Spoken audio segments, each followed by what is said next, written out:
Salut tout le monde. Aujourd'hui, je voulais mettre le doigt sur quelque chose de très important. C'est que parfois, en essayant de régler un problème, on peut l'empirer. Pourquoi? Parce que si on veut régler la mauvaise source, la mauvaise origine d'un problème, on va mettre le cerveau dans un état de panique encore plus important. Je m'explique. Parfois, quand on a des symptômes de réponse protectrice, quand on a des douleurs dans notre corps, on va essayer de régler directement ce problème, cette douleur, de l'apaiser, de trouver une solution extérieure. Par exemple, on peut passer sa vie à se faire des bouillottes chaudes pour régler un problème. On peut passer sa vie à mettre des ceintures lombaires si on a mal au dos. On peut s'acheter des coussins spéciaux, des matelas qui coûtent très cher pour apparemment mieux dormir et faire en sorte de plus avoir de problèmes de dos. On peut faire attention à la façon dont on va marcher. On peut faire tout plein de choses différemment. On peut toujours essayer de se craquer le dos, de se masser la zone du corps plusieurs fois par jour jusqu'à ce qu'on ait plus mal. Faire attention à sa posture constamment. Toujours checker si on a encore mal. Enfin bref.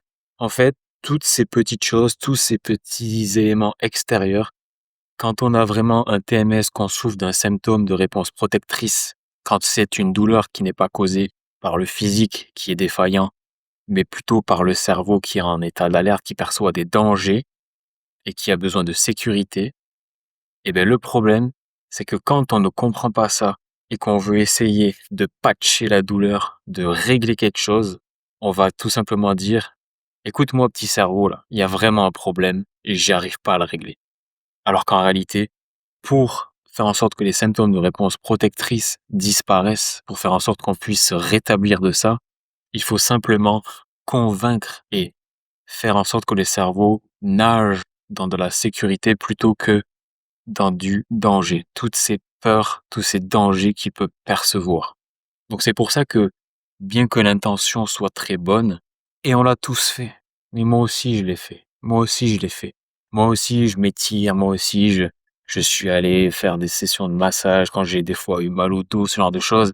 Alors qu'en fait, cette douleur ne venait certainement pas de mon physique. C'était pas du tout mon physique qui avait un problème. La douleur ne venait pas du fait que j'avais vraiment quelque chose dans le dos qui créait cette douleur. Par contre, mon cerveau, lui, était en train de générer cette douleur. J'en profite pour vous faire un rappel sur l'auto-évaluation concernant les TMS. C'est l'appellation du docteur John Sarno, que moi j'appelle les SRP, les symptômes de réponse protectrice.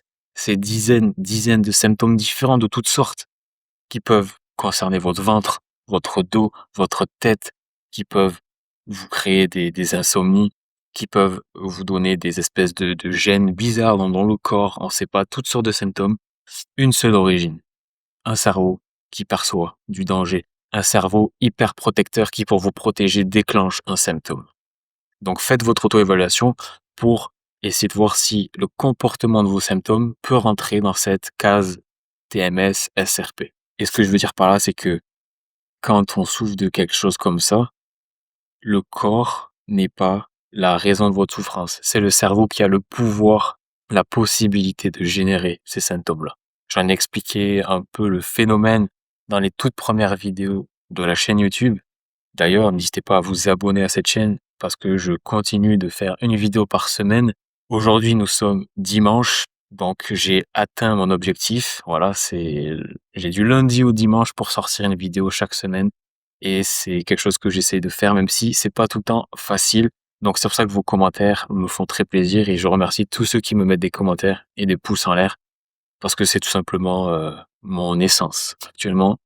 Et l'essence, elle est très chère, donc ça fait très plaisir. Donc voilà, je voulais juste prendre quelques minutes pour rappeler ceci. Le fait de chercher toujours une béquille, en fait, pour atténuer un petit peu, essayer de régler un problème, ça ne fait que renforcer l'état dans lequel le cerveau est, qui est un état de perception de danger. S'il essaie de faire plein de choses, c'est qu'il y a certainement un problème dans le corps. S'il essaie toujours de mettre des choses, de se frotter la zone, s'il est toujours en train de checker si ça va mieux. Les amis, l'indifférence, je le répéterai jamais assez, c'est la meilleure réponse face à ces symptômes-là. Une compréhension du fait que le cerveau peut générer à lui tout seul des douleurs et la façon de répondre à ces symptômes, c'est l'indifférence. C'est-à-dire, je constate mes symptômes, je sais qu'ils sont là, je ne peux pas les ignorer. Par contre, je ne vais pas surréagir et je ne vais pas paniquer face à ces symptômes-là. Pourquoi? Parce que mon corps va très bien. Par contre, mon cerveau perçoit des dangers. Il veut me protéger, il crée des symptômes. Ça peut durer très longtemps. Par contre, quand on le comprend, on essaie de changer petit à petit la façon dont on réagit et c'est là qu'on peut avoir des résultats. Tout est dans l'état d'esprit, tout est dans la compréhension. Et je veux pas vous retenir plus longtemps, votre temps est précieux et je vous remercie de m'avoir écouté. On se retrouve la semaine prochaine pour une nouvelle vidéo. Prenez soin de vous. Ciao, ciao.